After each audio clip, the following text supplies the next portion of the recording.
খাগড়াছড়ি সরকারি কলেজে যাওয়ার পথে কি হয়ে গেল আমাদের সাথে।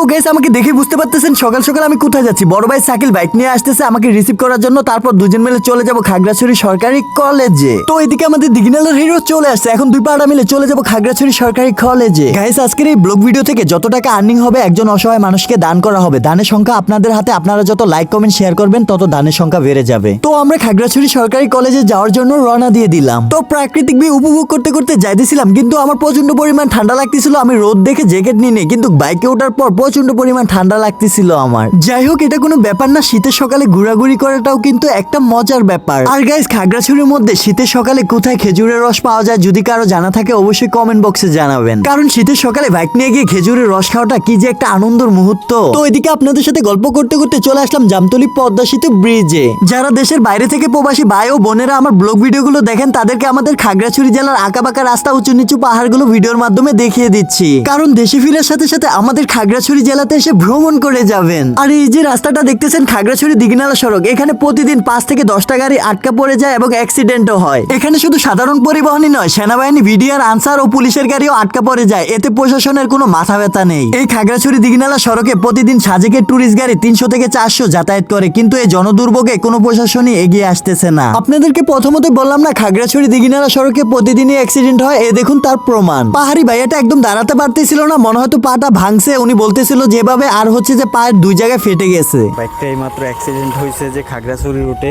সড়কের অবস্থা খুবই বাজে, টার্নিংয়ের মধ্যে অ্যাক্সিডেন্টটা হয়েছে, পা একদম ভেঙে গেছে। অ্যান্ড হচ্ছে যে বাইকের দেখতেই পারতেছেন সমস্যাটা, সব কিছু ভেঙে গেছে। টার্নিংয়ে আপনারা গাড়িটা একটু আস্তে চালাবেন, টার্নিংয়ের কারণেই হচ্ছে যে অ্যাক্সিডেন্টটা হয়েছে।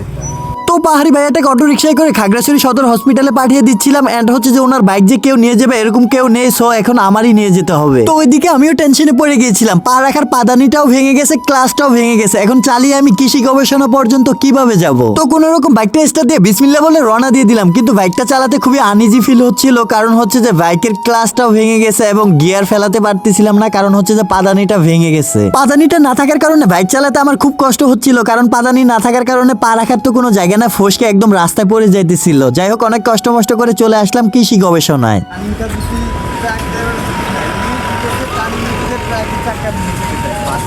ভগবানে বুঝছেন, নয়তো বা তো একদম ঘুরি ঘুরি হয়ে যেত, বাকি সুন্দর চাকার তলে আছে।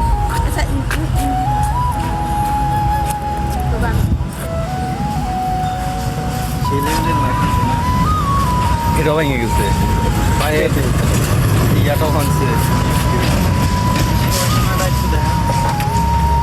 তারপর যিনি বাইকটা অ্যাক্সিডেন্ট করছে তার শাশুড়ি বলতেছিল স্কুলের পিছনে বাইকটা ঢুকিয়ে দিতাম। বাইকটা নিয়ে গিয়ে যখন ওনাদের হাতে তুলে দিলাম ওনারা অসংখ্য ধন্যবাদ জানাচ্ছিল এবং নাস্তা খাওয়ার জন্য বলতেছিল। তারপর আমি বলতেছিলাম দাদা এসব বলে লজ্জা দিবেন না, পাহাড়ি বাঙালি, হিন্দু খ্রিস্টান হয়তো বা ধর্মটা আলাদা, কিন্তু আমরা তো জাতি একটাই। আজকে আপনাদের বিপদ হয়েছে কালকে আমার হবে না তার কোনো গ্যারান্টি নেই, সো আমরা যদি একজন আরেকজনের বিপদে এগিয়ে না আসি তাহলে আসবেটা কে। তো সবাইকে এতটুকুই বলবো, ধর্ম বর্ণ নির্বিশেষে সবাই সবার বিপদে এগিয়ে আসবো। তো অবশেষে চলে আসলাম আমাদের খাগড়াছড়ির ভাইরাল সেই শাপলা চত্বরে, কিন্তু আমাদের খাগড়াছড়ি শাপলা চত্বরে 12টা মাসই জ্যাম লেগেই থাকে। তো কোন রকম জ্যাম থেকে বের হয়ে DK lifeline and Sakil Ahmed দুজন মিলে রওনা দিয়ে দিলাম খাগড়াছড়ি সরকারি কলেজে যাওয়ার উদ্দেশ্যে। তো আমাদের দিঘিনালা উপজেলার হাজারো মেয়ের ক্রাশ সাকিল আহমেদের ভিডিও আমি বাইকের লুকিং গ্লাস থেকে করে দিতেছিলাম। অনেক দূর থেকে দোয়েল চত্বরটা অনেক অনেক সুন্দর লাগতেছিল, আর কলেজের কাছাকাছি একদম চলে আসছি। তো অনেক কষ্ট মষ্ট করার পর অবশেষে চলে আসলাম খাগড়াছড়ি সরকারি কলেজের গেটের সামনে। চলুন এবার কলেজের ভিতরে প্রবেশ করা যাক। খাগড়াছড়ি সরকারি কলেজে জীবনের ফার্স্ট টাইম এই আজকে প্রবেশ করলাম। আর কলেজের মধ্যে ভিডিও করতে খুবই নার্ভাস ছিলাম, কারণ কলেজের মধ্যে কেউ চিনা পরিচিত নাই, কেউ যদি কিছু বকাবকি করে খুবই ভয়ের মধ্যে ছিলাম। আমরা সব 2 তলা, কিন্তু 2 তলা থেকে নিচ তলায় ভাই আর কত কত ঘোরাঘুরি করা লাগবো দেখি না। তো অনেক ঘোরাঘুরি করার পর অবশেষে আমরা সাকসেস। তারপর দুইবার প্রচন্ড পরিমাণ ঠান্ডা লাগতেছিল, তাই রোদ খাওয়ার জন্য চলে আসলাম কলেজের একদম পিছন সাইডে। তো আয়শা কলেজে কেমন উপভোগ করলেন? আমি তো এখানে উপভোগ করতে আসি নাই, আমি আসছি হচ্ছে মাইয়া পড়াইতে, যে প্রিন্সের মতো ছেলেটা হচ্ছে যে গার্লফ্রেন্ডের সাথে দেখা করতে আসছে। এই দেখেন, এই আপনাদের হচ্ছে যে কি খাগড়াছড়ি সরকারি কলেজে আমার গার্লফ্রেন্ড আছে অবশ্যই। এটা কি বলো?